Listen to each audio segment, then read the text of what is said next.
ஜீவன் சொர்க்கத்திற்கு போய் நல்ல போகங்களை அனுபவிக்கிறது. எப்போதாவது அசுரர்களால் தொல்லை ஏற்படும் போது மட்டும் சிறிது துன்பம் உண்டாகும்.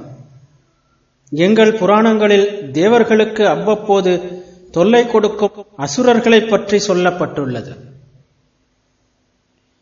எல்லா புராணங்களிலுமே தேவ அசுர போர்களை பற்றி கூறப்பட்டிருக்கின்றன. அசுரர்கள் சில வேளைகளில் தேவர்களை வென்றும் இருக்கிறார்கள். ஆனால் பல வேளைகளில் தேவர்களைப் போல் அவ்வளவு தீய செயல்களை அவர்கள் செய்யவில்லை என்றுதான் தோன்றுகிறது. எல்லா புராணங்களுமே தேவர்கள் பெண்களில் நாட்டம் உள்ளவர்கள் என்று கூறுகின்றன. எப்படியோ தங்கள் புண்ணியம் தீர்ந்ததும் அவர்கள் கீழ்நோக்கி வருகிறார்கள். மேகங்கள் வழியாக மலைக்கு வந்து பின்னர் பூமிக்கு வந்து ஏதாவது ஒரு தானியம் அல்லது செடியில் புகுந்து கடைசியில் அந்த தானியம் அல்லது செடியை மனிதன் உண்ணும்போது மனிதனின் உடலுக்குள் புகுந்து விடுகிறார்கள். ஒருவனுக்கு தகுந்த உடலை பெறுவதற்கு வேண்டிய மூலப்பொருளை தந்தை கொடுக்கிறான்.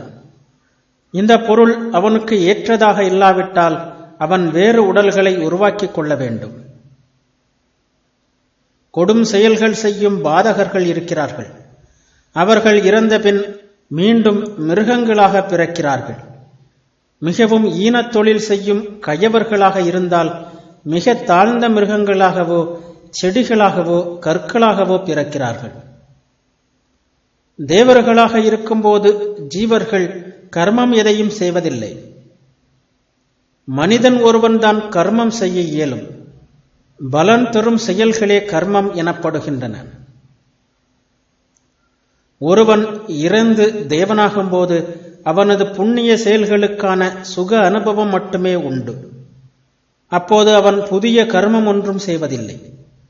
புண்ணிய கர்ம அனுபவம் தீர்ந்தவுடன் மற்ற கர்மங்களின் அனுபவம் தொடங்கிவிடுகிறது. எனவே அவன் பூமிக்கு வருகிறான், மீண்டும் மனிதனாகிறான். இந்த பிறவியில் அவன் சிறந்த புண்ணியங்களை செய்து தூயவனாகிவிட்டால் பிரம்மலோகத்திற்கு போய்விடுகிறான். பிறகு திரும்பி வருவதே இல்லை. கீழ்நிலை உயிர்களிடமிருந்து பரிணாம முறையில் முன்னேறுகின்ற ஜீவர்களின் ஓர் இடைநிலையே மிருகநிலை. காலப்போக்கில் மிருகம் மனிதனாகிறது. மக்களின் எண்ணிக்கை வளர வளர மிருகங்களின் எண்ணிக்கை குறைந்து கொண்டே வருவது கவனிக்க வேண்டிய ஓர் உண்மை. மிருகங்கள் எல்லாம் மனிதர்களாக மாறிக்கொண்டிருக்கின்றன. எத்தனையோ வகை மிருகங்கள் ஏற்கனவே மனிதர்கள் ஆகிவிட்டன. இல்லையானால் அவை வேறு எங்குதான் போயிருக்க முடியும்? வேதங்களில் நரகத்தை பற்றிய பேச்சே இல்லை.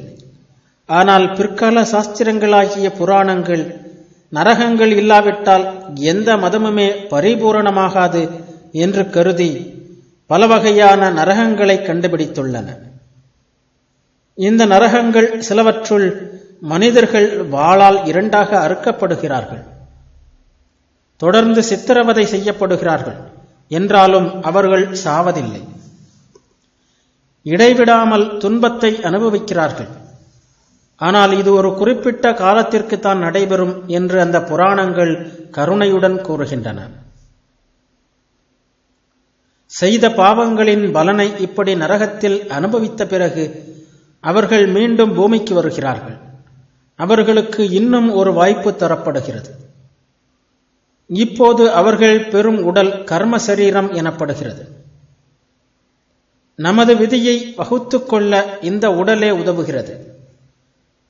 ஒரு பெரிய வட்டத்தில் நாம் ஓடிக்கொண்டிருக்கிறோம். அந்த வட்டத்தில் இந்த மனித உடல் என்னும் புள்ளியே நம் எதிர்காலத்தை நிர்ணயிக்கும் கருவி. எனவே ஜீவன் ஏற்கும் உருவங்களுள் மனித உருவமே மிக சிறந்ததாக எண்ணப்படுகிறது. மனிதர்கள் தேவர்களை விட உயர்ந்தவர்கள்.